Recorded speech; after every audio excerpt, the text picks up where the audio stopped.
As I talk about this show, please note that it is understood that a certain amount of producer manipulation is present, and I can only talk about events as they are edited and presented on this show. Good morning, good afternoon, good evening, whenever or wherever you are watching. Let's get into 90 Day Fiance Season 9, Episode 1, Ketchup to My Mustard. We are first introduced to Bilal, who is 42 years old and from Missouri, and he is dating Shaeeda, who's 37 years old and from Trinidad and Tobago. They show us Bilal's morning routine, and all I could think of was... Then I apply an herb mint facial mask, which I leave on for 10 minutes while I prepare the rest of my routine. There is an idea of a Patrick Bateman, some kind of abstraction, but there is no real me. I kid, but his suit is too tight. It would have looked great one size larger. I fear he would bend down and chop a pillow and split his pants. He describes himself as hood bougie, because he drinks sparkling water. I'm trying to say that without laughing because you can get sparkling water from Target. I don't know what this guy is on.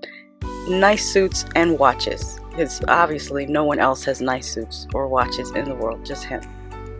Also, he says that he's the type to listen to Tupac while driving to Whole Foods. You don't understand how hard it is for me to get those words out of my mouth without breaking out laughing because it is hilarious. This part is funny to me, probably because I was born and raised in New England and it's seen as really gauche to brag about what you have. So much so that people assume that you don't really have what you say because, as the expression goes, money talks but wealth whispers.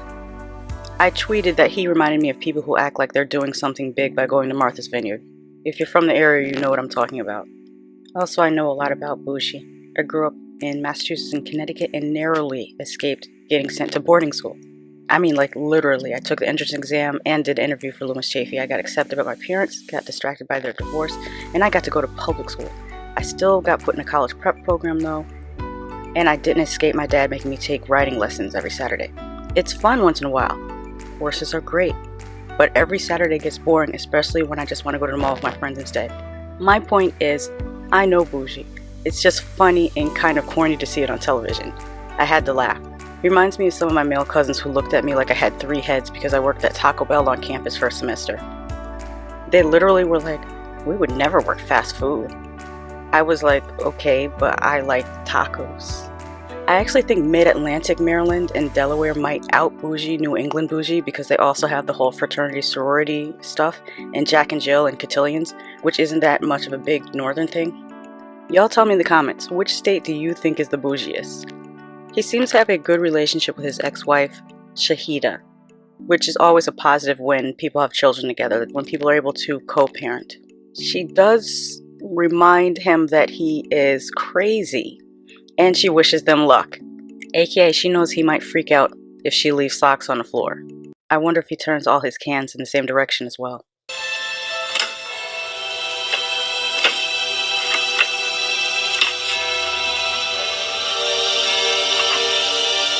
As it should be. I don't know why I forgot.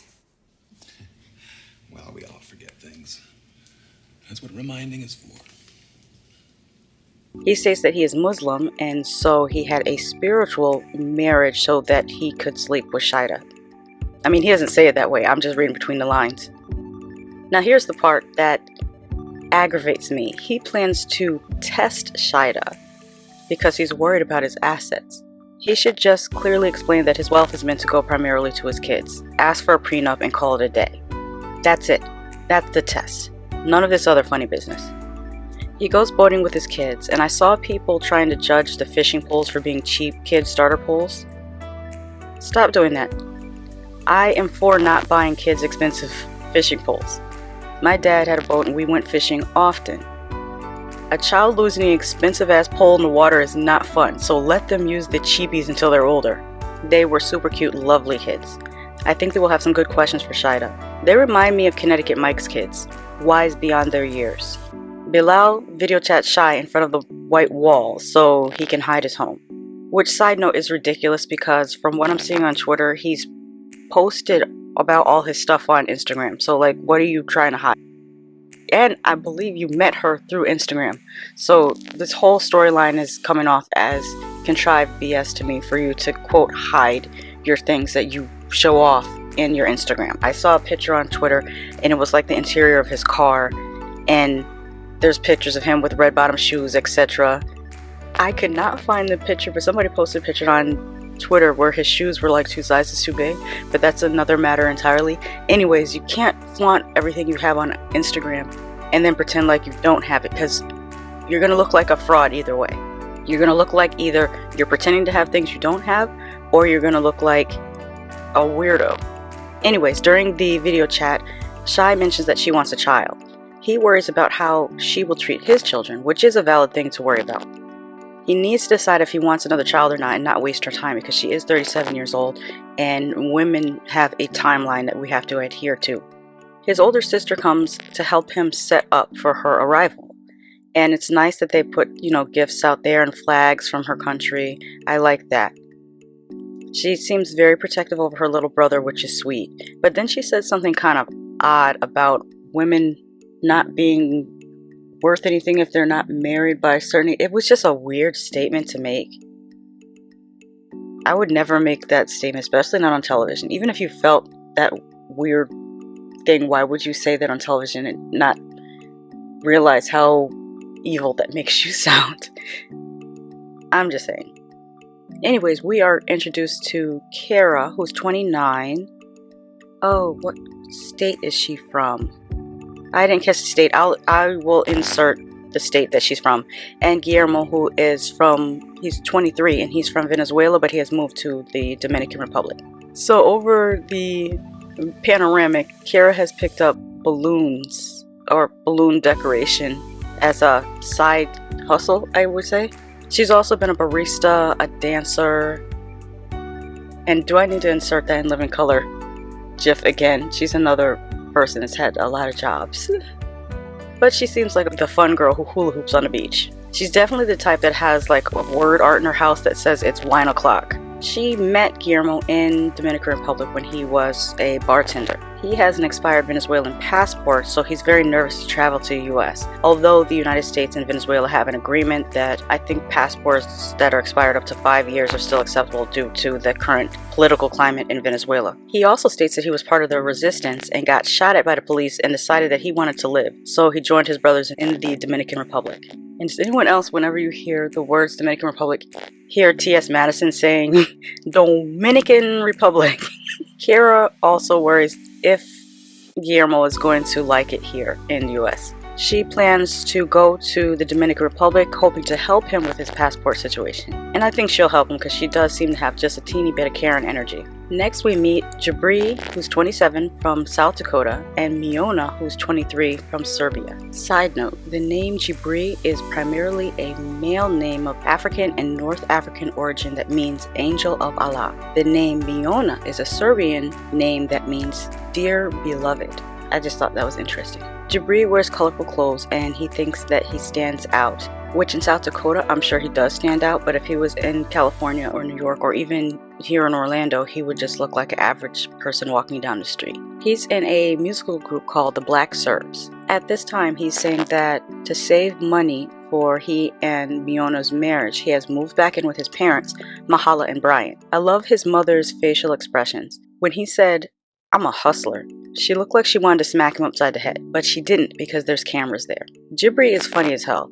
This whole exchange about him jumping off the bridge to the train had me dying. He should try acting. If this is a real storyline, it wouldn't be funny to take life so casually. Incidentally, he may already be acting. The Twitter streets say that he was interviewed with Miona about George Floyd while he was in Serbia, and in the interview they already state that they're married.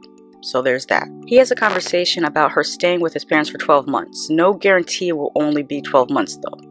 I'm saying there's no guarantee that it will only be 12 months. You know how these things go. Obviously, Miona is not down with this and she wants him to prove that he is able to support them. And as my sister was sitting next to me, she said, "Guys act like you're supposed to live in a cave because you love them. No, fuck you and the cave." Meanwhile, I'm agreeing with that, but I'm saying that having babies without having anything to offer them is also an issue. And a part of a child's mental stability is being able to eat in the morning without running out of powdered milk.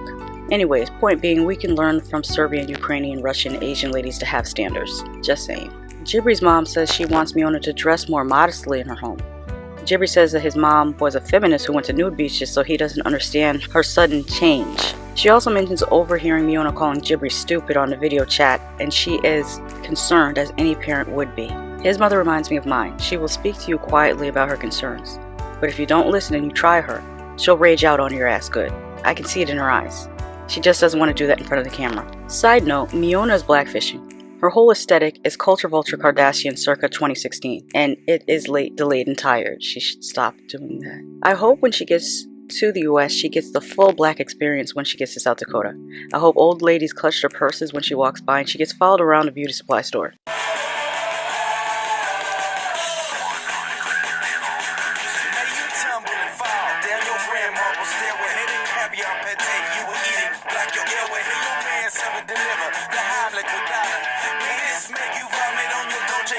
Next we meet Emily, who's 29 from Kansas, and Kobe, who's 34 from Cameroon. They met in China while she was teaching English. She basically fucked off college to travel around the world for a while.